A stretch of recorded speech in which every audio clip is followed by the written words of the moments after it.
नमस्कार मित्रांनो, तू हिरे माझा मितवा या मालिकेच्या आजच्या स्पेशल भागामध्ये ईश्वरी आणि नम्रता दोघी एकदम छान तयार होऊन आलेले असतात. अर्णव आणि आकाशची त्यांच्यावरनं तर नजर सुद्धा हटत असते. ईश्वरी आता आतमध्ये येते, अर्णवला हॅलो म्हणते. मग याच्यावरती अर्णव सुद्धा ईश्वरीला हॅलो बोलतो आणि त्यांना आतमध्ये बोलावतो. मग आता ईश्वरी आणि नम्रता दोघी आजीकडे येतात आणि दोघी आजीचे आशीर्वाद घेतात. आजी आता त्यांच्या दोघींना पाहता म्हणते की तुम्ही दोघी किती गोड दिसताय ग. आकाश नम्रताच्या बाजूलाच उभा असतो आणि तो लगेच म्हणतो की हो ना आजी. त्याच्यानंतर ईश्वरीने देवीसाठी स्वतः वेणी विणून आणलेली असते. मग आता ईश्वरी ती वेणी आजीला देत म्हणते की मी स्वतः विणलीये. आजी सांगते अरे वा, किती सुंदर आणि नाजूक वेणी विणली आहेस तू. मग त्याच्यानंतर आता अर्णवला सुद्धा आजी दाखवते. अर्णव आता इकडे बोलतो की मी जिजूंना कॉल करून आलो, ते अजून सुद्धा आलेले नाहीयेत ना. आणि अर्णव लगेच तिकडनं निघून जातो. आजी ईश्वरीला म्हणते ही वेणी ना तुझ्याकडेच ठेव आणि नंतर तूच देवी आईला वहा. त्याच्यानंतर आता ईश्वरी पूजेची तयारी पाहते तर सर्वच अगदी खूप छान असतं. मग त्याच्यामुळे ईश्वरी आजीला म्हणते की आजी सर्व अगदी छान केलंय. वल्लरी आणि मामा दोघेही पूजेसाठी बसलेले असतात. मग त्याच्यानंतर ईश्वरीचं लक्ष तिथे असलेल्या बाजूच्या ताटांकडे जातं आणि ईश्वरी लगेच विचारते की आजी ही ताटं झाकून का ठेवली आहेत. मग आता आजी म्हणू लागते बरं चल सांगते तुला काय ते. आता त्याच्यानंतर आजी ईश्वरीला जवळ आणते आणि सांगू लागते ही परंपरा ना माझ्या लेकीने म्हणजेच की माझ्या सात्विकाने सुरू केली. त्या ताटामध्ये तांदूळ आहेत आणि त्या तांदळावरती इथे जमलेल्या सगळ्यांची नावं आहेत. जे ताट सगळ्यात पहिल्यांदा उघडलं जाईल आणि त्या ताटामध्ये जिचं नाव असेल ना तिला देवी आईची ओटी भरण्याचा मान मिळेल. हे ऐकल्यानंतर तर ईश्वरीला सुद्धा खूप छान वाटतं. त्याच्यानंतर वल्लरी आणि मामा दोघेही पूजेला बसलेले असतात. पण आता आजीचं बोलणं ऐकल्यानंतर वल्लरी लगेच तोंड वाकडं करते. तेवढ्यात आता शलाका सुद्धा आलेली असते. मग आता त्याच्यानंतर आकाश नम्रताला म्हणतो की मला वाटलं नव्हतं तू येशील म्हणून. नम्रता म्हणते त्याचं काय झालं, मामांनी स्वतः आमंत्रण दिलं होतं ना, मग काय नाही येणार. आणि तुम्हीच मला बोलला होतात की आमंत्रणाशिवाय कुठेच जायचं नाही. तर मग आता नम्रताचं बोलणं ऐकता आकाश लगेच म्हणतो very good decision, next time मी स्वतः येईन आमंत्रण द्यायला. त्याच्यानंतर ईश्वरी शलाकाला पाहते आणि लगेच आजींकडे नेत म्हणते की हे बघा आजी, या शलाका ताई आहेत, या आपल्या ऑफिसच्या कॅन्टीन मध्ये काम करतात.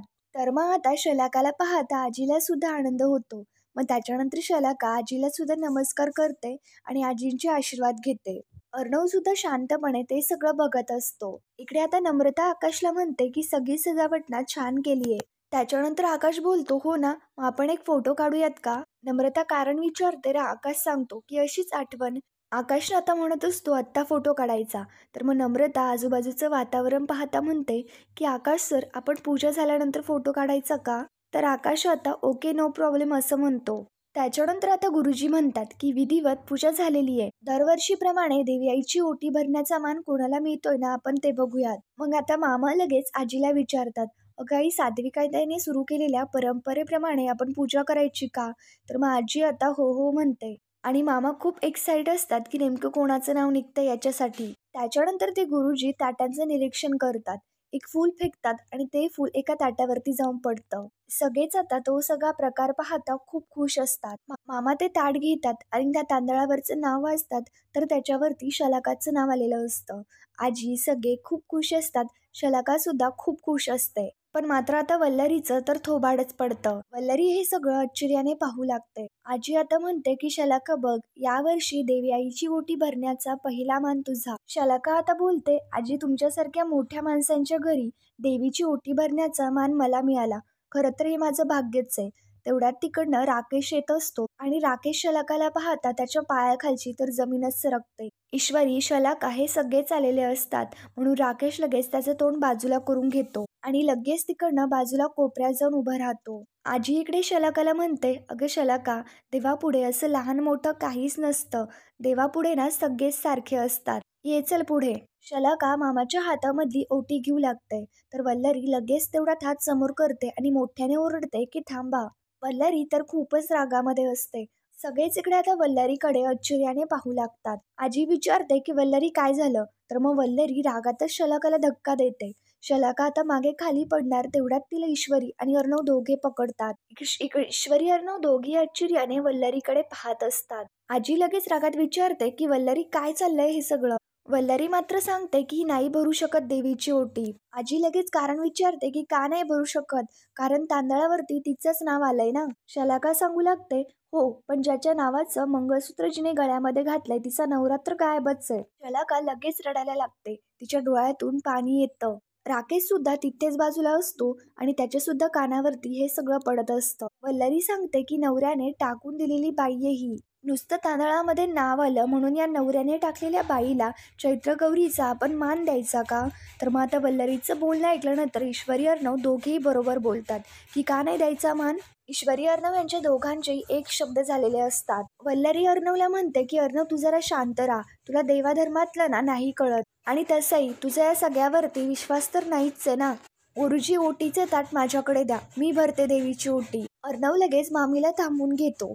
एका नजरेने शलाकाकडे पाहतो आणि त्याला शलाकाची खूप दया येते. अर्णव सांगू लागतो, मामी माझा देवावरती विश्वास आहे की नाही हा प्रश्नच येत नाही. माझ्या आईवरती पूर्ण विश्वास आहे. माझ्यासाठी माझा देव म्हणजे माझी आईच आहे. राकेश सुद्धा आता तिथे बाजूला उभं राहून सगळं ऐकत असतो आणि तो सुद्धा स्वतःशी विचार करू लागतो की या घरच्या पूजेला नेमकं शलाका कुठून आली. आणि ईश्वरीला सुद्धा आजकाल प्रत्येक फंक्शनला बोलायला लागलेत.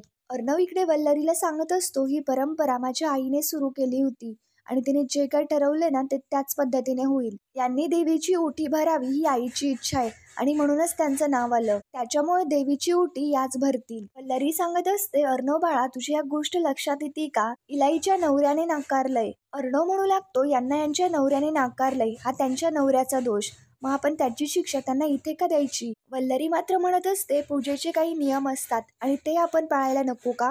तर मग आता ईश्वरी याच्यावरती लगेच बोलू लागते की मामी पूजेचा फक्त एकच नियम आहे, तो म्हणजे मनात श्रद्धा हवी. देवाने फक्त माणसाला बनवलंय पण मात्र नियम आपण बनवलेत. माणसांमध्ये असे फरक करणारे नियम देव कसं काय बनवेल? राकेश सुद्धा ईश्वरीचं बोलणं ऐक आणि ईश्वरी सांगत असते की देवाच्या पायाशी ना सगळे सारखेच आहेत.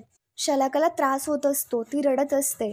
अर्णव सांगत असतो की त्यांचा नवरा त्यांच्याबरोबर चुकीचा वागलाय, मग त्याच्यामुळे त्यांच्या नवऱ्याच्या वागण्यामुळे आपण यांना का जज करतोय? टोटली तो अनफेअर माणूस आहे, तो माणूस तर क्रिमिनलच आहे. अर्णवचं हे बोलणं राकेशच्या कानावरती पडतं आणि राकेश तर रागातच पाहू लागतो. ऑफिसमधल्या सगळ्या मुली ते सगळं आश्चर्याने बघत असतात. त्याच्यानंतर ईश्वरी सांगते, एका मुलीला दुसऱ्या मुलीने समजावून घ्यायचं हीच तर शिकवण देते ना देवी आई आपल्याला. अर्णव सांगतो की नवरा सोडून गेलाय म्हटल्यानंतर यांनी काही जगायचंच नाही का? ईश्वरी सांगते की यांना कुटुंब नाहीये आणि मग आपण उलट त्यांचं कुटुंब व्हायला हवं ना. ईश्वरी आणि अर्णव दोघेही शलाकाच्या पाठीवरती ठामपणे उभे असतात आणि इकडे बाजूला ते दोघेही असे एका बाजूने बोलतात. हे पाहता अर्णव आणि ईश्वरी यांच्या दोघांना खूप छान वाटत असतं. अर्णव आता बोलतो की त्यांना आपल्या आधाराची गरज आहे. ईश्वरी बोलते की आपण त्यांना समजून घेण्याची गरज आहे, त्यांना आपण आपलं म्हणायचं, कारण ती सुद्धा माणूस आहे.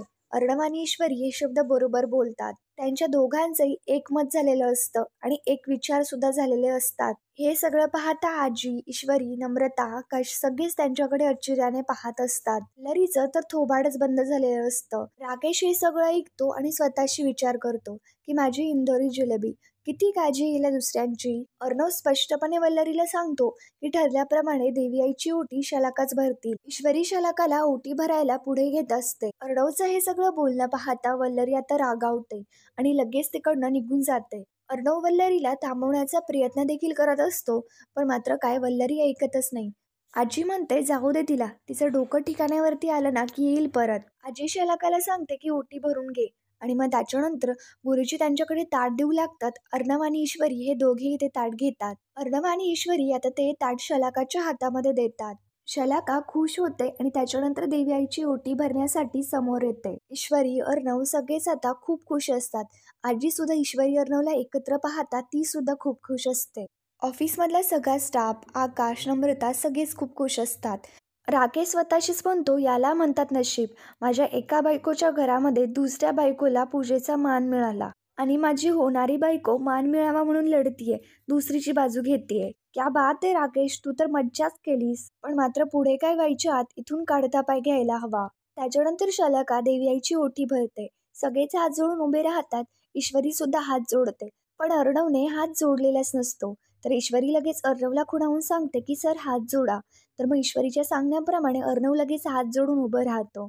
आता हे पाहता आजी तर खूप खुश असते आणि त्यांच्या दोघांची प्रेमाने दृष्ट काढते. अर्णव आणि ईश्वरी यांच्या दोघांची जोडी समोरासमोर उभं राहिल्यानंतर खूप सुंदर दिसत असते. मामा सुद्धा ते पाहतात आणि लगेच आजीकडे येतात. आजी आता हळू आवाजामध्ये सांगू लागते, हे दोघं ना एकमेकांसाठीच आहेत. कुठल्याही परिस्थितीमध्ये एकमेकांना सांभाळून घेतील आणि दोघांचे विचार सुद्धा किती जुळतात. स्वभावाने दोन टोकाचे जरी वाटले असले ना, तरी सुद्धा ते मेड फॉर इच अदर आहेत. त्याच्यानंतर मामा लगेच ओरडतात की चैत्रगौरीचा उदो उदो आणि त्याच्यानंतर आजी सुद्धा म्हणते की आई अंबेचा उदो उदो.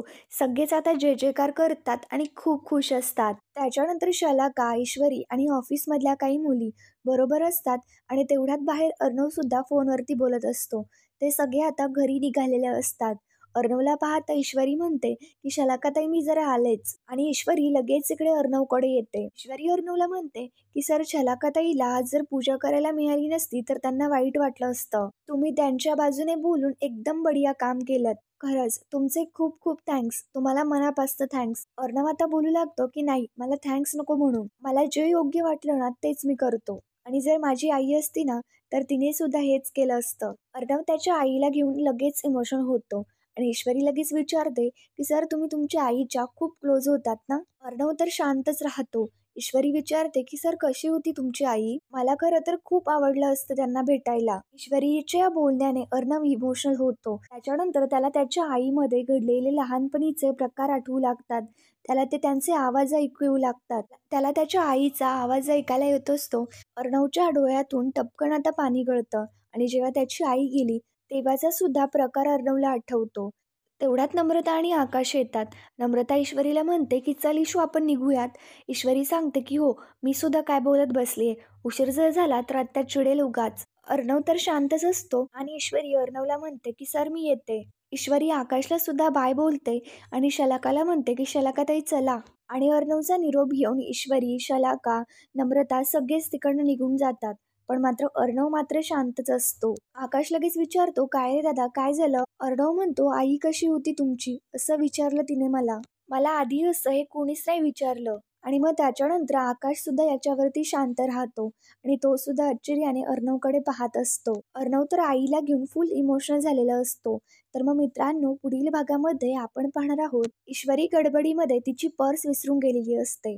आजी अर्णवकडे येते आणि त्याला सांगू लागते की बघ ही मुलगी ना गडबडीत तिची पर्स विसरून गेली. आता मी सुरेशला पाठवते तिच्या घरी पर्स परत द्यायला. तर मग अर्णव सांगतो की नाही नको मी जातो पर्स द्यायला. त्याच्यानंतर अर्णव आता ईश्वरीच्या घरी पर्स देण्यासाठी आलेला असतो. जयू नम्रता दोघी असतात. नम्रता विचारते तुम्ही इथे कसे काय. अर्णव सांगतो ईश्वरी तिची पर्स विसरून गेली होती तीच मी परत करायला आलो होतो. इकडे आता ईश्वरी आणि राकेश दोघेही बरोबर असतात. नम्रताचा कॉल येतो ईश्वरीला आणि ती सांगते की अर्णव सर घरी आलेत. ईश्वरी नम्रताला म्हणते मी पटकीने आले आणि त्याच्यानंतर ईश्वरी राकेशला म्हणते की आपल्याला आत्ताच्या आत्ता घरी जावं लागेल. अर्णव सर घरी आलेत. वाट बघतायत माझी चला ना पटकीनी. राकेश मात्र आश्चर्याने ईश्वरीकडे पाहू लागतो आणि राकेशचं हे वागणं ईश्वरीला सुद्धा काही समजत नाही. तर मग मित्रांनो पुढील भागामध्ये नेमकं काय होणार हे पाहण्यासाठी आमच्या शिव मराठी या चॅनलला लगेच सबस्क्राईब करा. थँक्यू.